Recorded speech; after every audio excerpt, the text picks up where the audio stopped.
30년을 헌신한 여자가 배신을 당했습니다. 여러분이라면 어떤 선택을 하시겠습니까? 58. 나는 결혼 30년 차였다. 28배 결혼해서 줄곧 아이만 기다려왔다. 초기 몇 년은 아직 젊으니까 괜찮아라며 서둘지 않았지만 서른을 넘기면서부터 주변의 시선이 바뀌기 시작했다. 그래도 35세에 뒤늦게 임신 소식을 들었을 때는 온 가족이 기뻐했다. 시어머니는 하늘이 우리를 불쌍히 여기셨구나 하시며 눈물을 흘리셨고, 친정어머니도 이제야 마음이 놓인다 하며 기뻐하셨다. 하지만 기쁨은 오래가지 않았다. 띠주차 정기검진에서 의사는 조심스럽게 말했다. 태아의 심장박동이 멈춰 있어요. 자연유산이 진행되고 있습니다. 그 순간 세상이 무너져 내렸다. 수술실에서 나올 때까지 남편은 내 손을 꼭 잡아줬지만 집에 돌아와서는 어색한 침묵만이 흘렀다. 시어머니는 처음이니까 그럴 수도 있어. 다음에 더 조심하면 돼 하셨지만 그 말 속에 숨어있던 은근한 비난을 나는 놓치지 않았다. 그 후 15년 동안 수차례 임신과 유산이 반복됐다. 병원을 전전하며 온갖 검사를 받았지만 의학적으로는 아무런 이상이 없다는 답변만 돌아왔다. 원인불명 습관성 유산이라는 진단명이 전부였다. 40대를 넘어서면서 시어머니의 한숨은 더욱 깊어졌고, 친정어머니는 이제 나이도 있는데 포기하는 게 어때 하며 체념하기 시작했다. 하지만 시어머니만큼은 끝까지 나를 원망했다. 30년을 헛살았네. 차라리 처음부터 안 되는 줄 알았으면. 나는 점점 작아졌고 50대 중반이 되어서야 완전한 죄인이 된 기분으로 하루하루를 버텨나갔다. 결혼 초에는 회사원이던 남편이 언제부턴가 사업 이야기만 하기 시작했다. 월급쟁이로는 한계가 있어. 뭔가 해야 해. 50대가 되면서 조급해진 건지, 주변 지인들이 사업으로 성공했다는 이야기에 자극받은 건지 알 수 없었다. 처음에는 작은 음식점에서 시작했다. 그나마 모아둔 전 재산을 투자했지만 1년 만에 문을 닫았다. 다음엔 지인이 소개한 수입업체에 손을 댔다가 사기를 당했다. 부동산 투자로 마지막 기회를 노렸지만 그것도 실패로 끝났다. 여보, 이번엔 정말 확실한 정보야. 조금만 더 참아줘. 그는 늘 그 말을 반복했다. 생활비는 점점 줄어들었고 돈이 부족할 때마다 나는 친정에서 돈을 빌려와야 했다. 부끄러웠지만 시어머니 약값만큼은 끊을 수 없었다. 당뇨와 고혈압으로 매일 여러 가지 약을 드셔야 했고 상당한 액수의 약값이 만만치 않았다. 결국 나는 동네 대형마트에 계산원으로 취업했다. 하루 종일 서서 일하며 받는 월급으로 시어머니 약값, 생활비, 적금까지 모두 해결해야 했다. 발이 퉁퉁 부어 집에 돌아와도 남편은 여전히 컴퓨터 앞에서 차트를 보고 있었다. 당신이 번 돈으로 우리가 먹고 산다는 걸 알아요? 하고 물어봤더니 그는 놀란 듯 쳐다보며 내가 큰 돈 벌면 내 고생도 다 보상해 줄게 하고 답했다. 그 순간 나는 깨달았다. 이 사람에게 나는 투자 수익이 날 때까지 버텨주는 임시방편에 불과했다는 것을. 그러던 어느 날 남편이 한 여자와 함께 집에 왔다. 여보, 내 사업 파트너 미경이야. 앞으로 자주 볼 거야. 비경이라고 소개된 그녀는 40대 후반으로 보였고 단정하고 차분한 인상이었다. 안녕하세요, 언니? 정수 오빠가 늘 자랑하던 분이시네요. 그녀는 정중하게 인사하며 작은 선물까지 준비해왔다. 사업이 궤도에 오를 때까지 많이 도와달라고 했어요. 언니도 혼자 고생 많으시죠? 비경은 마치 내 사정을 다 아는 듯한 말투로 동정을 표했다. 처음엔 그저 남편의 사업을 도와주는 고마운 사람 정도로 생각했다. 오히려 반가웠다. 남편 혼자서는 매번 실패만 했는데 이번엔 믿을 만한 파트너가 생겼다는 안도감이 들었다. 비경은 처음에는 일주일에 한두 번 정도만 왔다. 사업 관련 서류를 정리하거나 남편과 미팅을 하는 용도로만 집을 이용했다. 하지만 점차 빈도가 늘어났다.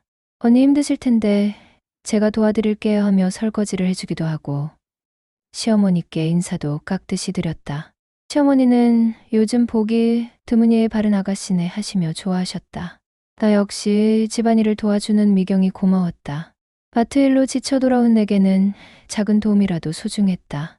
시간이 지나면서 미경은 우리 집의 일상 깊숙이 스며들었다. 사업 핑계로 거의 매일 드나들더니 아예 우리 집 냉장고에 자신이 좋아하는 음료를 채워두고 여분의 옷까지 가져와 두었다. 사업이 바쁘니까 이해해달라는 남편의 말에 나는 별다른 의심 없이 받아들였다. 미경은 특히 시어머니를 공략하는 데 능했다. 혈압에 좋다는 음식을 직접 만들어 가져왔고 당뇨 관리에 도움이 된다며 건강식품도 사들였다. 시어머니 생신 때는 나보다 먼저 선물을 준비해왔다. 어머니 건강하셔야 해요. 저도 어머니가 계셔서 든든해요. 시어머니는 점점 미경에게 의존하기 시작했다. 우리 며느리도 좋지만 미경이는 정말 세심하구나. 내가 뭘 좋아하는지도 다 알고. 시어머니는 내 앞에서 미경을 칭찬하기 시작했다. 처음엔 괜찮았다. 오히려 고마웠다. 30년 동안 나 혼자 감당해야 했던 시어머니 케어를 누군가 나눠서 해준다는 게 반가웠다. 하지만 점점 이상했다. 미경이 해주는 것들에 대해서는 극찬을 하면서 내가 30년간 해온 것들은 당연한 것처럼 여기셨다. 그래도 나는 참았다. 어쨌든 시어머니가 기뻐하시니까 좋은 일 아닌가 싶었다. 어느 날 마트에서 일찍 퇴근하게 되어 집에 들어서는데 이상했다. 남편 구두가 현관에 있는 걸로 봐서는 집에 있어야 하는데 거실이 조용했다. 안방에서 작은 웃음소리가 들려왔다. 문틈으로 살며시 들여다보니 남편과 미경이 침대에 나란히 앉아 친밀하게 대화하고 있었다. 미경이 남편의 어깨에 머리를 기대며 오빠, 언제까지 이렇게 숨어서 만날 거야? 라고 말하는 게 들렸다. 남편은 미경의 손을 잡으며 조금만 더 기다려. 곧 정리할게 라고 답했다. 심장이 터질 것 같았지만 나는 조용히 부엌으로 가서 차를 준비했다. 잠시 후 미경이 거실로 나와서 시어머니와 함께 TV를 보며 즐겁게 대화하고 있었다. 마치 아무 일도 없었다는 듯이 부엌에서 차를 우리는 내 손이 부들부들 떨렸다. 그때 시어머니의 목소리가 들려왔다. 미경아, 솔직히 말하면 우리 며느리는 30년간 아이 하나 못 낳았어. 내가 얼마나 속상했는지 몰라. 어머니 마음 이해해요. 여자로서 할 일을 못했으니까요. 그런데 너는 달라. 아직 늦지 않았고 정수한테 아들 하나 낳아줄 수 있잖아. 내 손에서 찻잔이 바닥으로 떨어져 깨졌다. 그 순간 모든 퍼즐이 맞춰졌다. 사업 파트너라면서 왜 이렇게 자주 집에 오는지, 왜 시어머니에게만 특별히 잘해주는지, 왜 남편과 둘이서만 있는 시간이 점점 늘어나는지, 내가 일하러 나간 사이 이 집에서 무슨 일이 벌어지고 있었는지 이제야 깨달았다. 30년간 간병하며 모신 시어머니가 한 번도 내 앞에서는 하지 않았던 말을 이제 막 나타난 타인에게는 서슴없이 하고 있었다. 나는 그 집에서 얼마나 큰 짐이었는지, 아이를 낳지 못하는 며느리로서 얼마나 무용한 존재였는지 뼈저리게 깨달았다. 아, 내가 얼마나 바보였던가. 30년간 정성을 다해 모셨건만 결국 나는 언제든 버려질 수 있는 존재에 불과했구나. 이 모든 세월이 허무하게 느껴졌다. 그날 밤 남편을 추궁했다. 미경이와 당신 정말 사업 파트너야? 남편은 당황하며 무슨 소리야, 오해하지 마라고 했지만 이미 모든 걸 알고 있던 나는 더 이상 속지 않았다. 30년간 모은 적금까지 사업비라며 가져갔잖아. 그게 정말 사업에 쓰인 거야? 남편은 말문이 막혔다. 며칠 후 미경이 다시 집에 왔을 때 나는 단도직입적으로 물었다. 언제까지 이런 식으로 할 건가요? 미경은 더 이상 감염을 쓸 필요가 없다는 듯 당당하게 말했다. 언니도 이제 알 거예요. 정수 오빠는 이미 마음을 정했어요. 저와 새 출발을 하기로 했거든요. 시어머니는 옆에서 미경이 말이 맞아. 이제 우리도 현실을 받아들여야지 하며 미경 편을 들었다. 하지만 미경에게는 더 큰 계획이 있었다. 어느 날부터 미경은 바쁘다는 핑계로 집에 오는 횟수가 줄어들었고 남편과의 연락도 뜸해졌다.